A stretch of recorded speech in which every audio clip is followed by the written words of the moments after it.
જય ગૌ માતા, જય શ્રી રામ, જય પશુપતિનાથ મહાદેવ. શ્રી પરમાર્થ જીવદયા ચેરિટેબલ ટ્રસ્ટ માળિયા હાટીના અત્યારે મને જીતુભાઈ કાઠીનો ફોન આવ્યો કે અહીંયા એક બગલો છે જે સવારનો અમે રાખ્યો છે અહીંયા પકડીને અને ઉડી નથી શકતો, એટલે અત્યારે હું ત્યાં જાઉં છું અને પછી જોવે બગલાની શું કન્ડિશન છે અને પછી આગળ ફોરેસ્ટ વિભાગને જાણ કરીએ. તો આગળ વિડીયોને જોજો અને આ સેવાનો વિડીયો ગમે તો વધુથી વધુ લોકોને શેર કરજો. તો અહીંયા બગલો છે.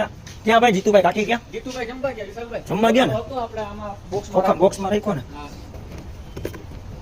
સવારનો ઘૂમરે પાટે હતો. ઉડી ન થતો હું બચ્ચું છે ને? હાલી હવે બચ્ચું હો. હા એટલે જ ને આપણને નબળું હોય.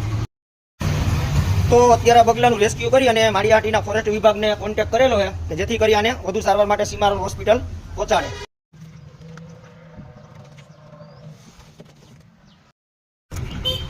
આ બગલાનું બચ્ચું અત્યારે પીંડારિયા સાહેબને હોપેલું છે કે જેથી કરી આગળ સીમારીને વધુ સારવાર મળે.